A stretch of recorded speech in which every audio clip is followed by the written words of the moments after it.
Helo flwyddyn 12 a dyma'r wers ar gyfrifiadau cymegol, dyna'r rhan 2. Felly, y wers diwetha, byddwch chi'n cael mynediad at hwnna hefyd. Mae'n ni'n edrych ar popeth yn rhan 1. Rhan 2 heddi, ni'n mynd i edrych ar nwyon, crynodiadau hydoddiannau, teitradiadau asid bas, teitradiadau dwbl, teitradiadau yn ôl a hefyd cyfeiliornad canrannol. Unwaith eto, fel yn y wers diwetha, hoffwn ni jyst tynnu sylw chi at llyfryn data sydd ar gael i chi mewn asesiadau a aroliadau. Mae hwn, mae'n rili bwysig bod chi'n gwybod yr holl pethau, does dim angen i chi gofio. Felly, sicrhewch bod chi'n gwneud eich hunan yn gyfarwydd â beth sydd ar hwn a sut i ddefnyddio y data ac yn y blaen.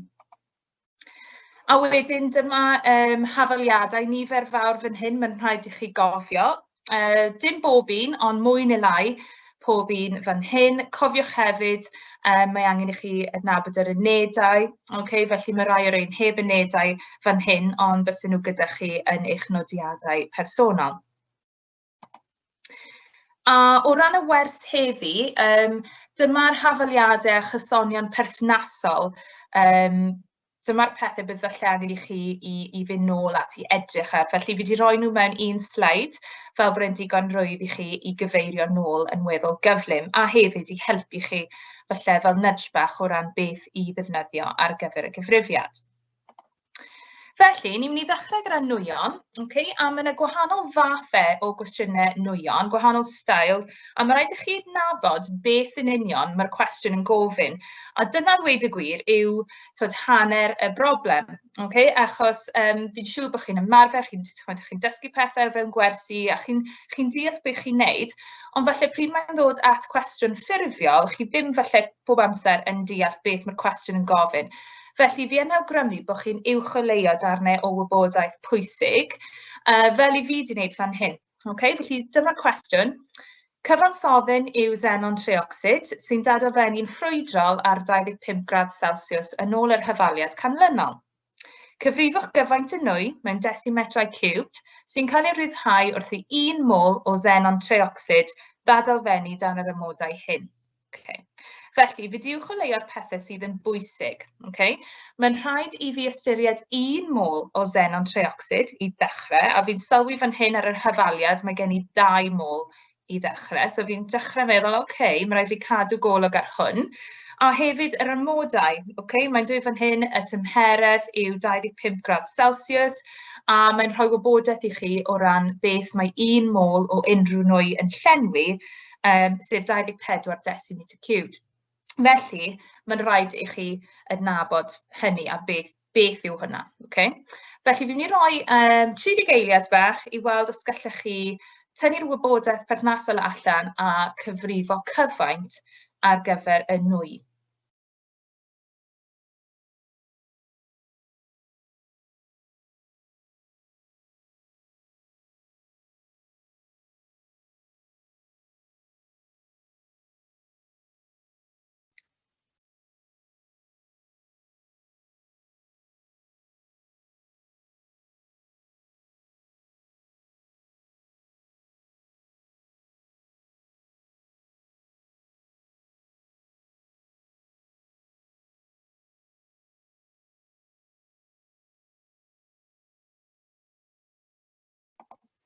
Felly dyma ni'r cynllun marcio.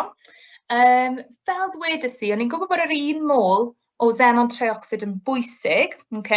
Felly, os oes ni 1 mol o xenon treocsid fan hyn, edrych ar beth sydd fyna ar hyn o bryd, mae yna 2. Felly, beth bynnag sydd ar yr ochr dde, mae'n rhaid i chi haneri hynny. So, mae dyn ni 2 xenon, 3 ocsigen, felly 5 yn gyfan gwbl, felly mae'n rhaid i chi haneri hwnna i 2.5. So, oedd 1 marc am adnabod y cymhareb hynny. A wedyn, marc arall am lluosi hwnna gyda'r mol o unrhyw nwy sy'n llenwi cyfaint o 24, so 24 oedd yn bwysig. Lluosi hwnna gyda 2.5 mol, a mae hwnna'n rhoi'r cyfaint i chi mewn decimeter cubed. Nawr, cwestiwn arall, sylwch ma' yna rhywbeth ychwanegol fan hyn, rifau ocsidio, felly mae croeso i chi wneud hynny hefyd. Cofio yng Nghemeg, mae'r pynciau i gyd, mae'r unedau i gyd yn plethu mewn i'w gilydd, felly peidiwch jyst disgwyl cwestiynau ar un uned a wedyn yr uned nesaf. Okay? Mae rhaid i chi ddisgwyl bydden nhw yn plethu, a mae rhaid i chi adnabod felly beth yw'r cwestiwn a beth mae'n gofyn. So, llwch chi ateb yr un gyntaf, ond y prif un fi eisiau chi edrych ar yw'r ail rhan fan hyn. Pa gyfaint o ocsigen wedi ei fesur ar dymheredd y gwasgedd ystafell allech chi ei gael drwy rysogi 4.40 gram o sodium nitrate. Eto mae'n rhoi i chi beth yw'r amodau, okay, so mae hwn yn bwysig. A fi wedi chwilio y mas o sodium nitrate. Nawr, ni'n gwybod beth sydd angen wneud, so y cwestiwn cyn wedi rhoi syniad i ni, okay? Felly mae angen molau o ryw fath.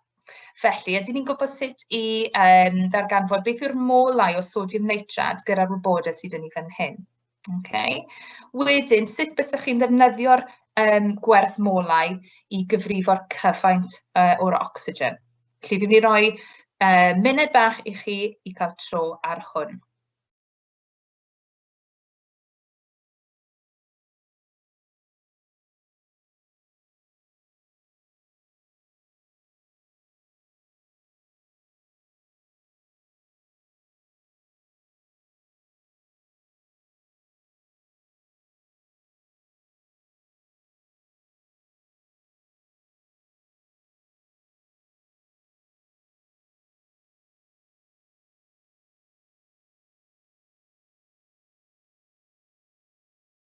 Okay, gobeithio chi'n meddwl am pa fath o hafaliadau mae angen i fi ddefnyddio ar gyfer hwn. Okay.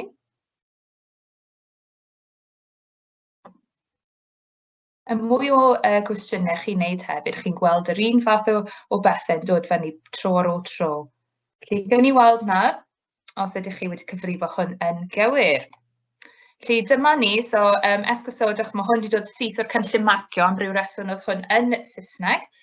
Ond, dim ots, os wnaethoch chi drio'r un gyntaf, okay, oedd e'n cael ei rydwytho oherwydd oedd y rif ocsidiad yn lleihau o +5 i +3. So, gwybodaeth rhag ofnus wnaethoch chi drio'r un gyntaf.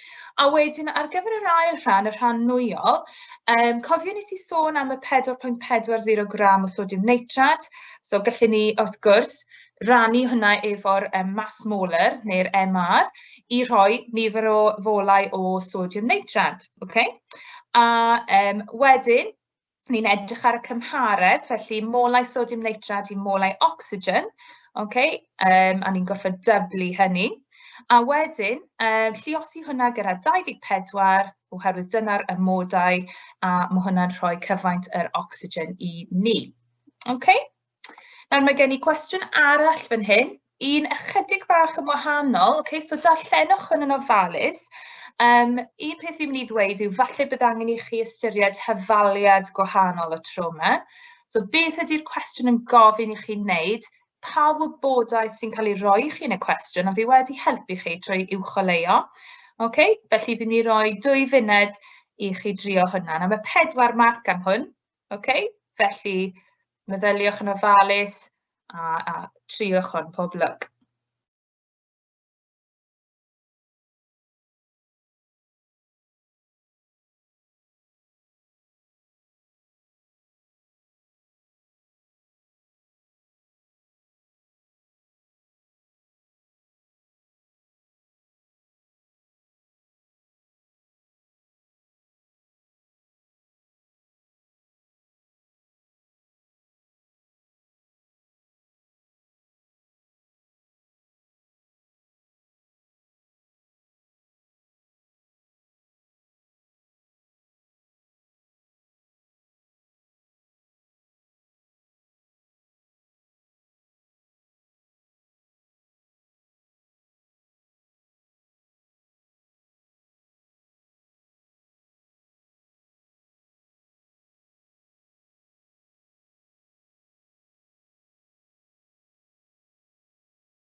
Okay, felly gobeithio chi'n gallu gweld bod yna tymheredd, bod hefyd gwasgedd, so pa hyfaliad ni'n gwybod sy'n cyfuno rhain.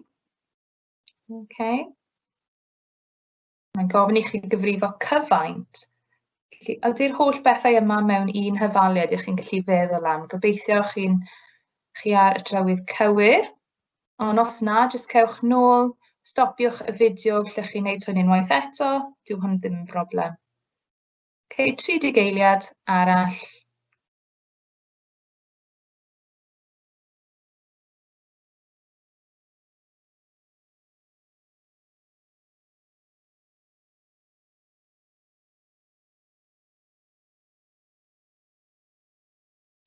Iawn. OK, gewn ni weld yn. Felly, gobeithio wnaethoch chi roi'r hyfaliad cywir lawr, o'ch chi'n adnabod y fath o beth oedd angen i chi gynnwys. Ac wedyn, yr ateb ar gyfer cyfaint oedd 82.1 centimetrau cubed. Felly rhywbeth i gofio fan hyn hefyd, mae'r gwasgedd fan hyn mewn kilopascal, mae angen hynny mewn pascal, felly oedd hwnna'n rhywbeth i newid. Ac wrth gwrs, y tymheredd, cofio ni angen hwn mewn Kelvin. OK, so cwpl o bethau fyna, 4 marc ar gyfer hwn. Nesaf, ni'n mynd i symud i ffwrdd o nwyo nawr ac edrych ar crynodiadau hydoddiannau. Mae crynodiad hydoddiant yn mesur o faint o sylwedd hydoddedig sy'n bresennol ym mhob uned cyfaint o'r hydoddiant. Felly, siŵr bod chi'n gwybod yn barod, mae llawer o hydoddyn mewn ychydig o hydoddydd yn rhoi ni rhywbeth crynodedig, concentrated. Ychydig o hydoddydd mewn llawer o hydoddydd, rhywbeth gwanedig. OK, dilute. Mae'n bosib nodi crynodiad hydoddiad mewn sawl ffordd. So, dweud bod chi botel o ddŵr nawr, okay? Felly ar y botel o ddŵr ar y label, bys yn dweud rhywbeth fel miligram bob litr. Okay? Dyn ni ddim rili yn defnyddio hynny gymaint o ni yng Nghemeg, mewn gwersi a cyfrifiadau cemeg. I ni'n fwy debygol o ddefnyddio molau bob decimetr cubed. Okay? Ond mae'n bwysig bod chi'n gwybod sut i symud rhwng y ddau. Nawr, y peth mae rhaid i ni wneud yn gyntaf yw feddwl, okay, beth mae rhain yn meddwl? Wel, mae litr, cofio, os ni'n edrych ar y bocs i fyny ar y dde, 1 litr yn hafal i 1 decimeter cubed, okay, so ar un peth, sydd yn hafal i 1000 centimetrau cubed. So mae rhaid bod chi'n hyderus yn mynd trwy rheina, mynd nôl ymlaen, ac wrth gwrs mae 1 centimeter cubed yn hafal i 1 millilitr. Okay? Felly, y peth gyntaf fi eisiau wneud yw fynd o miligram i gramiau. Felly, fi'n mynd i rannu efo 1000. Ni'n dal yn cadw'r litr fyna. A wedyn, fi eisiau newid y gramiau i fewn i molau. Felly, i wneud hynny, rwy'n rannu efo'r MR, neu'r mass molar. Okay? Felly, dyna sut fi'n mynd o miligram bob litr i mol bob decimetr cubed. Nawr, mae hwn yn bwysig achos dros y blynyddoedd ni wedi gweld tipyn mwy o gwestiynau yn ymwneud â trawsnewid rhwng rein. Okay? Felly, jyst sicrhewch bod chi'n hyderus yn wneud hynny. Ni'n mynd i drio cwestiwn mewn ychydig ar ôl i chi weld yr enghraifft yma den. So, dyma un bach syml yn defnyddio triongl yma. Okay? Felly, cwestiwn 1, mae 0.5 mol o hydoddyn wedi hydoddi mewn 250 centimetr cubed o hydoddiant. Cyfrifwch ei grynodiad. Felly, y prif beth mae'n rhaid i chi wylio allan am fan hyn yw sicrhewch bod chi'n newid y cyfaint o centimetrau cubed mewn i decimetrau cubed, okay, trwy rannu efo 1000. Ac wedyn, i weithio mas crynodiad, i chi'n wneud molau dros cyfaint mewn decimetr cubed. Okay, sicrhewch bod yr holl unedau yn cyfateb. A dyna chi, ateb eitha syml o 2 mol per decimetr cubed. Okay? Reit then, fi eisiau chi nawr i drio hwn. Mae 2.1 gram o sodium hydrogen carbonad wedi hydoddi mewn 250 centimetr cubed o ddŵr. Beth yw crynodiad yr hydoddiant mewn mol per decimetr cubed?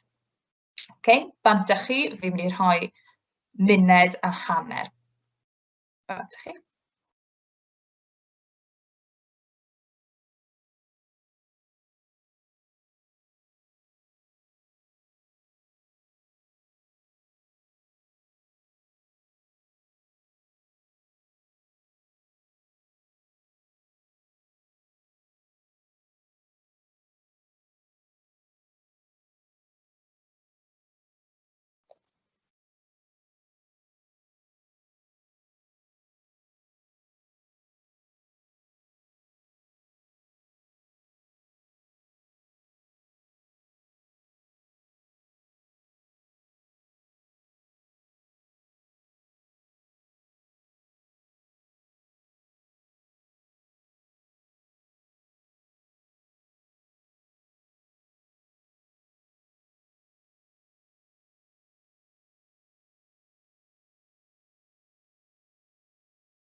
chydig bach fwy o amser.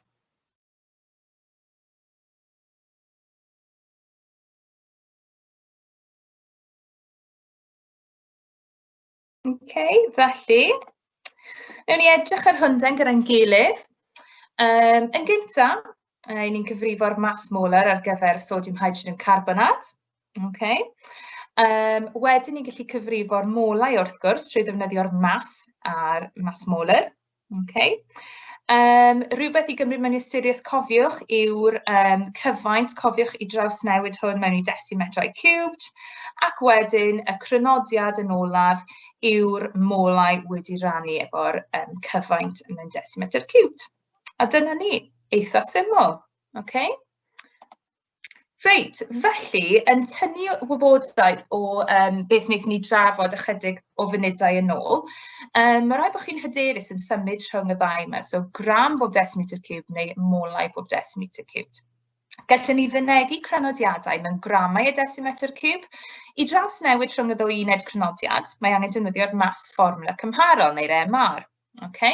A dyma diagram syml iawn jyst i ddangos i chi sut i wneud hynny. Felly, os oes gennych chi ateb mewn molau per decimeter cubed, i chi'n gorfod lluosi efo'r mass fformwla cymharol i roi gramiau bob decimeter cubed, a y ffordd arall, rannu efo'r mass fformwla cymharol os ych chi'n mynd y gyfeiriad arall. Felly, eitha syml os ydych chi'n cofio hynny. Felly'r cwestiwn sy'n gen i yw hydoddeg potasiwm nitrate yw 31.6 gram bob 100 gram o ddŵr. Beth yw crynodiad mewn mol bob decimeter cube? Nawr, y peth gyntaf yw mass molar, neu'r mass fformwla cymharol ar gyfer potasiwm nitrate, sef 101.1. Wedyn, cyfrifo'r molau, felly mae dyn ni'r mass fan hyn yn las, rannu hwnna efo'r mass fformwla cymharol sy'n rhoi'r molau i ni.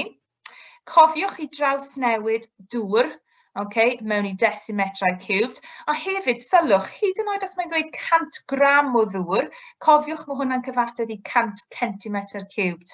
Felly, os ydych chi'n gweld 100 gram o ddŵr, peidiwch a phoeni. Mae'r un peth a centimetrau cubed. Trawsnewid hwnna i decimeter cube a wedyn rannu molau ar cyfaint i roi'r crynodiad. Felly, falle bod y cwestiwn yn edrych yn fwy gymhleth nag yw e. Felly, sicrhewch bod chi'n deall yr holl camau. Dyma cwestiwn arholiad papur 2019.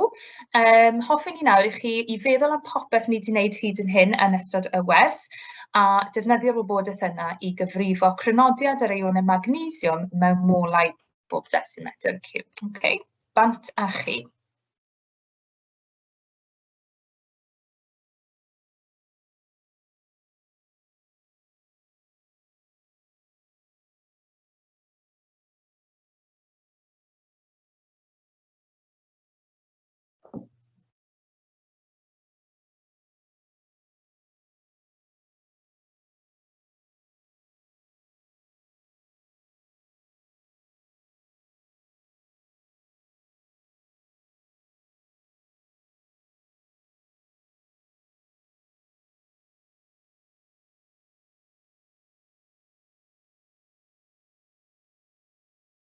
Jyst ychydig bach fwy o amser.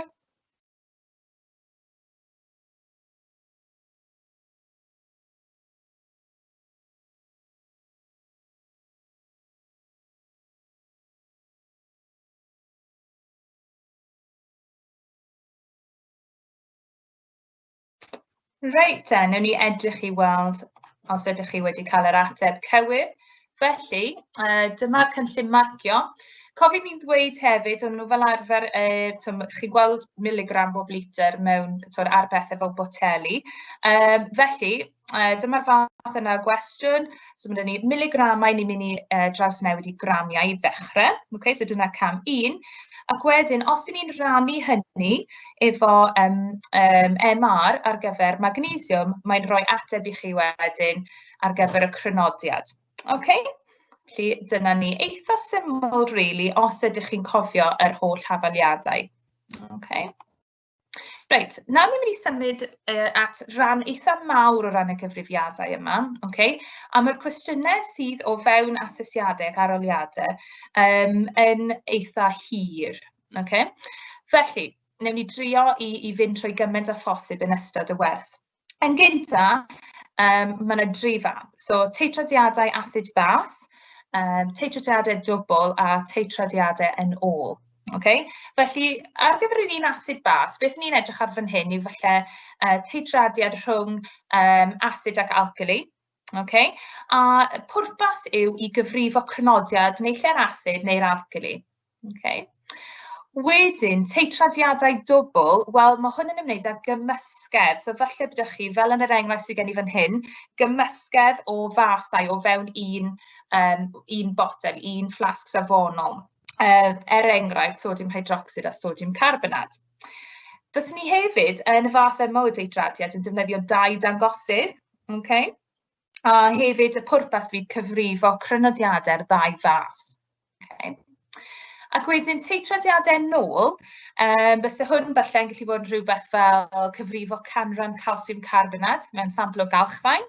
Okay, so fel arfer ych chi'n gweithio mas rhywbeth o fewn rhywbeth arall, neu falle rhywbeth fel asid ascorbig mewn tabled vitamin C, rhywbeth fel yna. Okay? A fel arfer ni'n gweithio mas y canran. A ni'n cyfrifo molau sydd wedi adweithio. Dyna sut ni'n mynd i gyfrifo fan hyn y molau. So mae rhaid i ni ystyried beth sydd wedi adweithio a defnyddio hwnna yn cyfrifiad ola. Okay.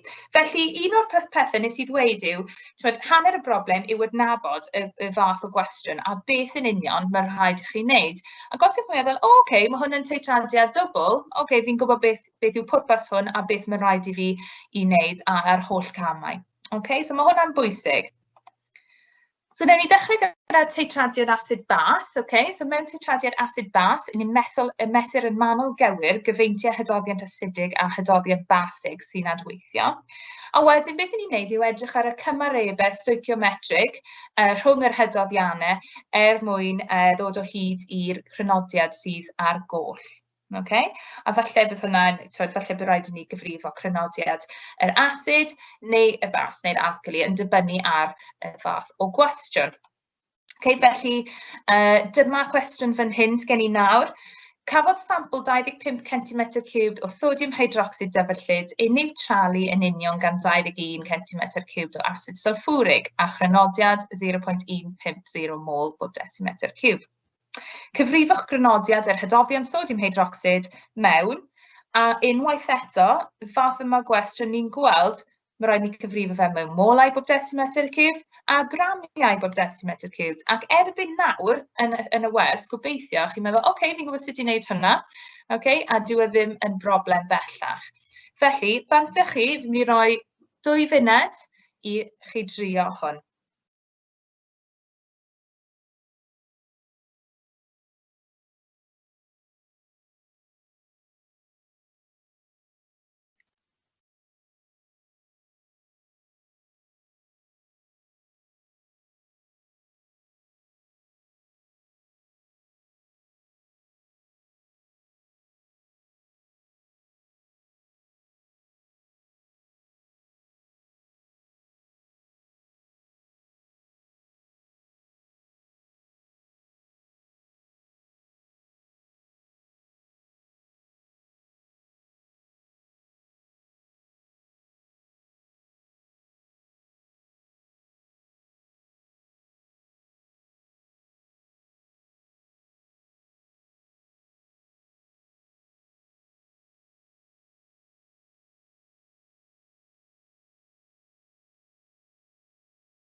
Chydig bach fwy o amser, a wedyn newn ni fynd trwy'r atebion, yr atebion.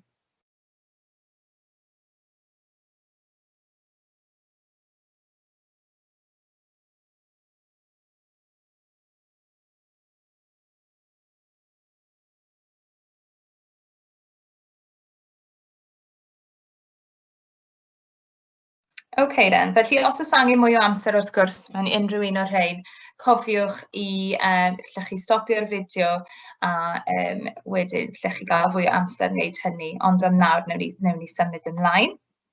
OK, felly dyma ni. Cofiwch, rili bwysig bod chi'n ysgrifennu lawr yr hafaliad. OK? Mae hwn yn bwysig wrth gwrs achos ni'n ystyried y cymerebau stoiciometrig. Okay, rhwng yr adweithyddion. Felly, gynta, nifer molau o asid sulfwrig. Okay? So ni'n gallu gyfrifo hwnna trwy ddefnyddio'r wybodaeth yn y cwestiwn. Wedyn ni'n edrych ar cymhareb rhwng yr asid a'r alkali, ac felly mae'n 2 i 1 sy'n meddwl mae rhaid i ni lluosi molau fy 2 i roi molau ar gyfer sodium hydroxide. Okay? Ac wedyn, nawr bod ni'n gwybod beth yw'r molau, okay, a ni'n gwybod o'r cwestiwn, y cyfaint fan hyn yw 25 cm3. So ni'n gallu drawsnewid hwnna i fewn i decimetr3, rannu'r 2, mae hwnna'n rhoi crynodiad i ni mewn molau bob decimetr3. A cofiwch nôl at y diagram, trwy lluosi hynny gyda'r MR, ni'n gallu rhoi ateb wedyn mewn gramiau bob decimetr3. Reit, mae yna cwestiwn arall fan hyn hefyd, okay, cwestiwn arholiad arall. Bys ni'n meddwl, fi ddim yn mynd i roi gymaint amser yn ei chi ar hwn, ond o'n i'n meddwl bod e'n bwysig i roi hwn mewn, gafon ni'n chydig bach fwy tricky, okay? Reswm pam, yn hytrach na un hafaliad yn unig, mae 2 y tro yma. Felly, cafodd sampl sy'n cynnwys ammonium sulfad ei gynhesu gyda 100 cm3 o hydodion sodium hydroxide a chrynodiad 1 mol per decimetr3.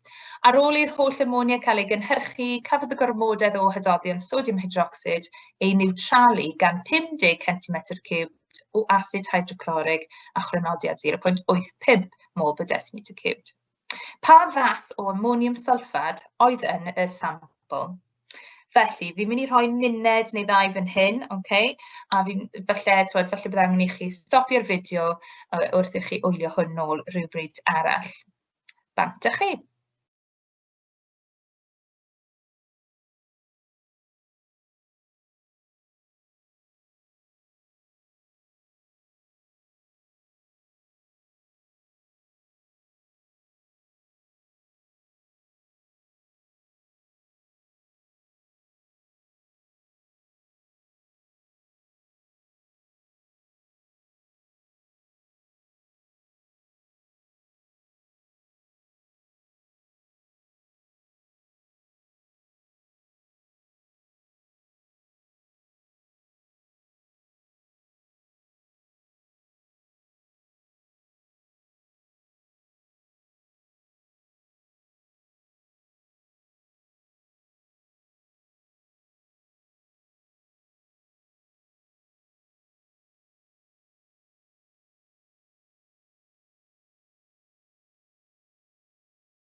So, 30 eiliad bach mwy.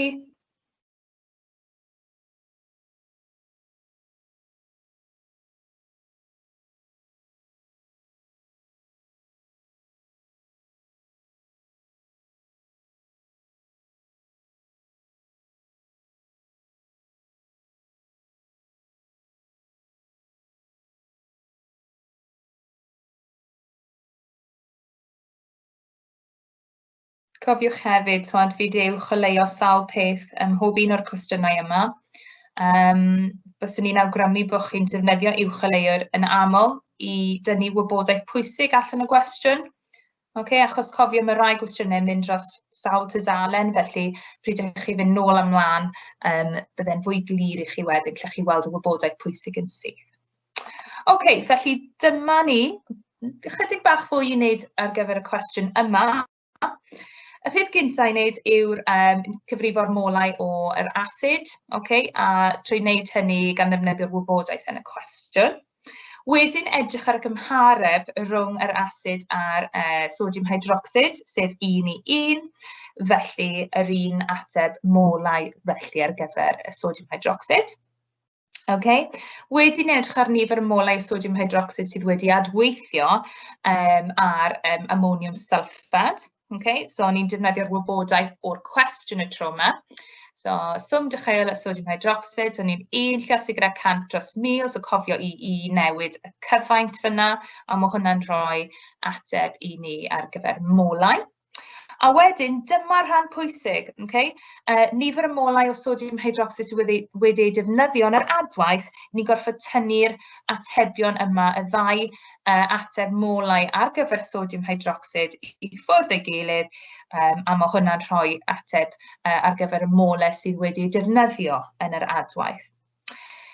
Wedyn, dyma'r molau ni'n mynd i symud ymlaen efo gyda y rhan nesaf, so ni'n edrych ar y cymhareb wedyn rhwng y sodium hydroxide a'r ammonium sulfate drwy ddefnyddio'r ateb molau newydd.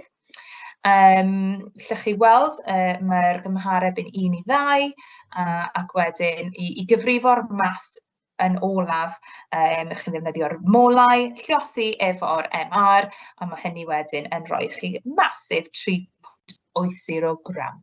So chydig bach fwy tricky fan hyn, ond werth wneud. Teitrondiadau dwbl wedyn. Felly mae hwn yn wahanol, cofiwch, achos mae beth sydd yn ni fan hyn yw 2 bas, a mae rhain chrynodiadau gwahanol, a mae rhaid i chi gyfrifo beth yw'r chrynodiadau yma.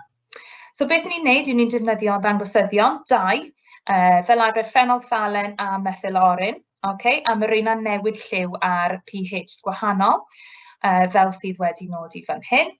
A dyma'r fath o gymysgeddau i chi siŵr o fod yn mynd i weld.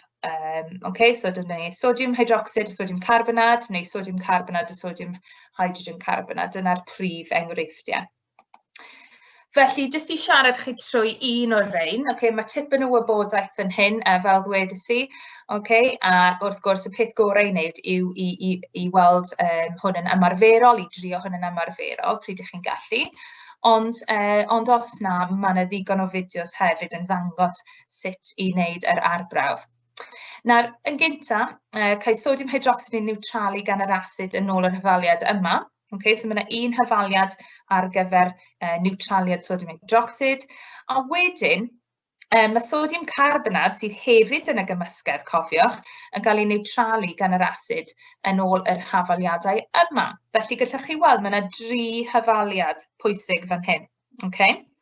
Nawr, os ni'n mynd at y gwaelod, mae'r 2 hyfaliad gyntaf, mae hynny yn ymwneud â'r cam phenolphthalein. So mae hwn yn ymwneud â chrynodiad yr hydroxide a'r carbonate. A wedyn mae'r ail rhan, y trydydd hyfaliad yma, yn cael ei gwblhau erbyn cam methyloren. A mae hwn yn ymwneud â chrynodiad y carbonate yn unig. Felly, os ydyn ni'n gwybod beth yw'r chrynodiad y ddau gyda'i gilydd, ac wedyn yn yr ail cam ni'n gwybod chrynodiad un o'r reina, ni'n gallu tynnu un werth i ffwrdd o'r un arall i rhoi yr un sydd ar goll.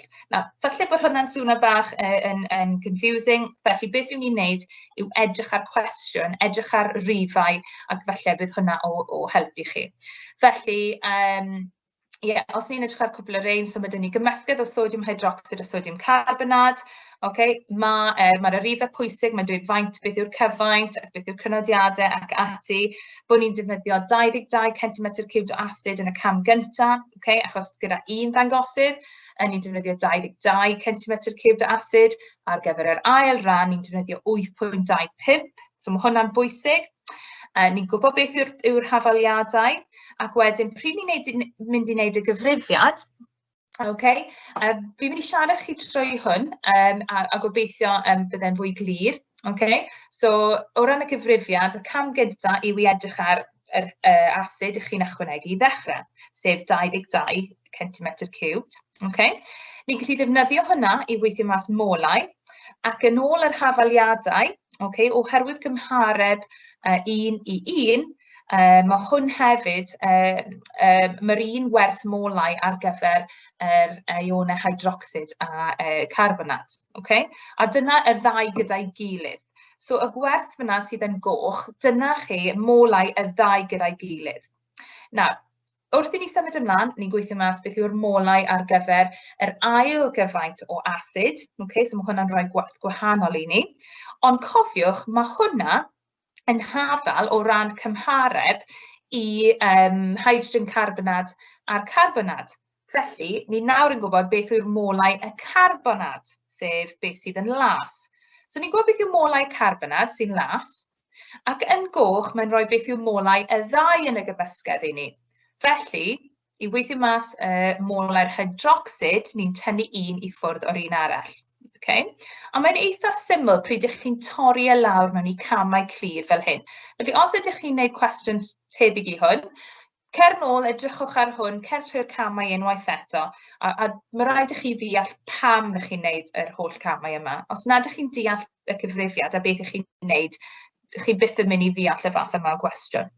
Ac wedyn i orffen, eto rhywbeth bach syml wedyn i gyfrifo'r crynodiad, chi jyst yn mynd nôl at eich hyfaliad triongl arferol, okay, sy'n gysylltu mas, cyfaint, crynodiad, molau ac ati. So defnyddio'r un mwyaf addas fan hyn. So mae dyn ni molau a cyfaint i weithio mas crynodiad. Okay? Wedyn, fi'n gwybod bod ni chydig bach o amser sydd ar ôl nawr, felly fi yn mynd i fynd trwy rhain yn fwy cyflym, ond cofiwch yn cael edrych ar y fideo yma a cymryd eich amser dros hwn. Nawr, y fath o teitradiad ola sydd gen i yw teitradiad yn ôl. Okay? A weithio mae rhaid i ni wneud hwn os mae adwaith yn rhy araf, neu bod e'n anodd i fesur y diweddbwynt, so falle bod dangosyddion ddim rili o werth, neu falle bod bas yn halw'n anhydawdd. Okay? Felly dyma cwbl o resymau pam byse teitradiad yn ôl yn cael ei wneud. A just, fi'n mynd i fynd trwy un cwestiwn bach gyda chi, a na i adael cwestiwn arall i chi drio eich hunan. Okay? Felly, sampl 1 gram o galchfaen, yn adweithio ag asid, a mae'n rhoi'r crynodiad yr asid, a mae'n dweud wrthych chi faint o sodium hydroxyd oedd angen i adweithio efo'r asid. Felly, beth sydd gen i yw 2 hyfaliad fan hyn, un ar gyfer y teitradiad fel petai, felly yr adwaith rhwng yr asid a'r alkali, a'r un arall rhwng y calsiwm carbonad, sydd yn y sampl o galchfaen a'r asid hefyd. Felly, os ni'n edrych ar hyn, fi wedi rhoi fesul camau unwaith eto fel bod e'n glir i chi. So, y peth gyntaf i wneud yw i gyfrifo molau sodium hydroxyd. Wedyn edrych, beth yw'r cymhareb, a'r cymhareb yw 1 i 1, sy'n rhoi molau yr asid i ni. Wedyn ni'n gyfrifo'r molau yr asid a ychwanegwyd. Felly, ni'n edrych ar y wybodaeth yn y cwestiwn. Ac wedyn, y cam pwysig yw cyfrifo'r molau o asid sydd wedi adweithio. Felly ni'n tynnu un i ffwrdd o'r un arall, fel i fi wedi ddangos fan hyn. So, molau ychwanegwyd, tynnu molau mewn gormodedd. Ac wedyn, mae popeth ar ôl hynny yn eitha straightforward. Felly, ni'n edrych wedyn ar yr ail hyfaliad, sy'n ni'n edrych ar cymhareb rhwng calsiwm carbonad a'r asid, sef 2 i 1. Ni'n gorfod cyfrifo'r molau felly yn dilyn y cymhareb. Wedyn cyfrifo'r mas, ac wedyn y canran. A y ffordd ni'n cyfrifo'r canran yw ni'n edrych nôl at y gwestiwn. Chi'n gallu gweld fan hyn, mae'n dweud mae sampl 1 gram o galchfaen yn adweithio. Nawr, y mas wnaethon ni gyfrifo ar gyfer calsiwm carbonad o 0.886. Felly, allan o 1 gram, 0.886 oedd calsiwm carbonad, a mae hwnna'n 88.6% felly o'r sampl. Felly, mae amser wedi dod i ben. Yn eich amser eich hunan, gallwch chi edrych ar y cwestiynau sydd gen i yn y wers fan hyn. A hefyd gallwch chi weld sut i fi eto wedi uwcholeuo pethau pwysig. Mae yna rhan fan hyn ar gyfeiliornad canrannol. Felly, darllenwch trwy hynny hefyd. Yr unig peth hoffwn i dynnu sylw chi at cyn i chi fynd yw y rhan sydd gen i yn las fan hyn. Okay? Dyma yw cyfeilornad yr offer. A beth byswn ni'n neud fel arfer, os ni'n cymryd tymheredd rhywbeth enghraifft, okay, byswn ni'n mesur y tymheredd cyn ac ar ôl, ac felly byswn ni fel arfer yn cymryd 2 ddarlleniad sy'n meddwl mae yna 2 cyfeiliornad, okay, error ar gyfer y ddarn yna o offer. Ac felly, yr unig peth fi eisiau tynnu sylw chi at rili yw os oes 2 ddarlleniad, mae'n rhaid i chi lluosi'r cyfeiliornad efo 2. Okay? Ond mae hwn felly'n rhywbeth i chi ddarllen trwyddo ac i drio'r cwestiynau. Felly mae tipyn fyna i gadw chi yn frysur. Felly diolch yn fawr iawn a gobeithio wnaethoch chi cael rhywbeth allan o'r wers yma. Diolch o ran fi a Mr Mason sydd hefyd wedi bod ynghlwm â hyn.